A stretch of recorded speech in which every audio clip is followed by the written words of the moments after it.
Polisi gelar rekonstruksi kasus kebakaran yang menewaskan jurnalis Tribrata TV Riko Sempurna Pasaribu beserta 3 anggota keluarganya di Karo, Sumatera Utara. Polisi menghadirkan 3 orang tersangka pembakaran pada rekonstruksi ini. 2 orang merupakan eksekutor dan 1 tersangka yang menyuruh eksekutor untuk melakukan pembakaran. Rekonstruksi dilakukan di beberapa lokasi yang diawali dengan pertemuan ketiga pelaku hingga eksekusi pembakaran. Rekonstruksi dilakukan untuk memadukan apa yang dinyatakan para saksi, tersangka yang nantinya akan dicocokkan dengan bukti yang diperoleh di TKP.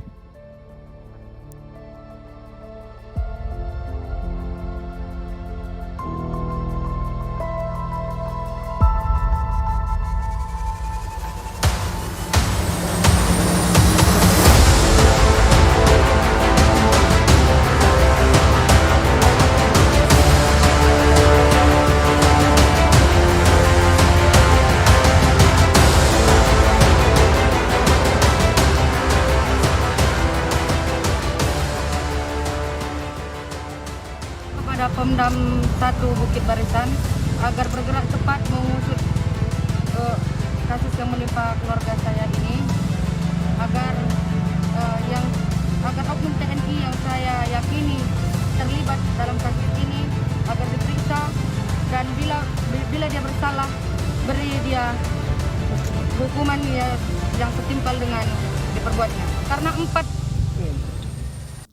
Di lain pihak, Kadis Penat Brigjen Kristomel Sianturi menyampaikan TNI telah memeriksa Koptu HB yang dilaporkan keluarga wartawan korban kebakaran di Karo, Sumatera Utara. Hal ini disampaikan Kadis Penat saat diwawancarai di Jakarta pada Jumat 19 Juli 2024. Kadis Penat menjelaskan telah melakukan penindakan internal setelah munculnya dugaan keterlibatan Koptu HB. Kadis Penat menyampaikan jika masyarakat atau saksi menyampaikan bukti yang menunjukkan keterlibatan jelas anggota TNI dalam kasus ini, pasti akan diproses hukum. Keluarga korban itu kan sudah melapor beberapa hari yang lalu ke Puspomat ya. Kemudian kemarin keluarga korban juga sudah melapor ke Pomdam 1 Bukit Barisan. Artinya kita TNI Angkatan Darat tetap merespon, akan menindaklanjuti laporan dari mereka. Dan kita akan terus menyelidiki perkembangan ini sesuai dengan hasil dari laporan tadi.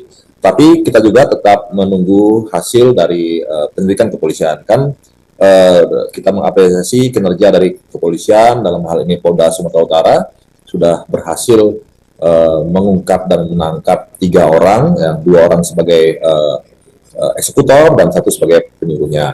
Nah, nanti kan akan dikembangkan oleh kepolisian, apakah ada kaitannya dengan ada aktor lain belakang itu atau tidak. Nah, gitu. Nah, dari pihak internal kami sendiri, dari pihak TNI Angkatan Darat, Pomdam 1 Bukit Barisan, Polspomat akan berkoordinasi dengan Pomdam 1 Bukit Barisan, karena kan kejadiannya ada di Sumut ya, di daerah Pomdam 1 Bukit Barisan. Kemudian secara internal, ketika ada indikasi yang menyampaikan bahwa si anggota kita dilaporkan terlibat perjudian pada saat postingan di media sosial itu juga satuan juga sudah mengambil langkah-langkah secara internal untuk menginterogasi atau meminta keterangan terhadap yang bersangkutan gitu. Nah, artinya kita bersabar, sama-sama kita semua menunggu hasil penyelidikan ini, dan kita tetap menempatkan asas praduga tak bersalah. Apakah memang si dugaan keterlibatan anggota dari unit 125 ini ada nggak dengan kebakaran ini? Nah gitu ya, jadi kita tunggu saja. Jadi kita tidak bisa berspekulasi secara cepat karena namanya dicantumkan dalam tulisan korban, tiba-tiba langsung dianggap sebagai tertuduh. Nah, tidak boleh seperti itu. Kita tunggu hasil penyelidikan dari kepolisian apa, dengan hasil penelusuran kita juga bagaimana. Di awal, kan kalau Puspom itu dia harus ada laporan. Siapa yang kemarin baru laporan dia. Selama tidak ada laporan, berarti tidak ada indikasi tidak apa yang mau dikerjakan. Nah, sekarang tapi secara internal TNI AD, begitu ada dugaan seperti itu, kita sudah meminta keterangan investigasi terhadap yang bersangkutan, minta keterangan. Nah, baru sebatas itu saja. Dan memang tidak ada yang bersangkutan tidak mengetahui tentang hal itu menurut pengakuannya, kan gitu ya. Nah itu sudah langkah-langkah dari TNAD. Artinya hasil penyelidikan kepolisian sendiri menyatakan bahwa bukan dia yang otaknya, tapi yang kemarin yang terakhir tuh inisial BG.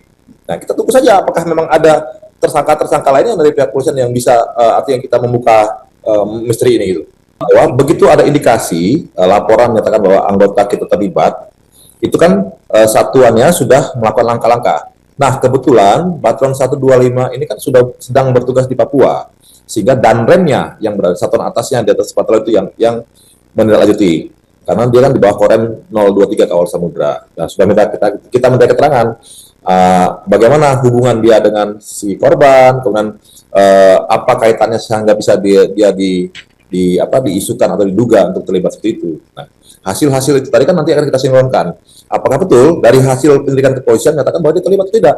Nah, kalau hanya bukti chatting yang dibawa dan chattingnya pun hanya biasa-biasa saja, tidak ada unsur mengancamnya, ya kan kita tidak bisa menjadikan dia tersangka.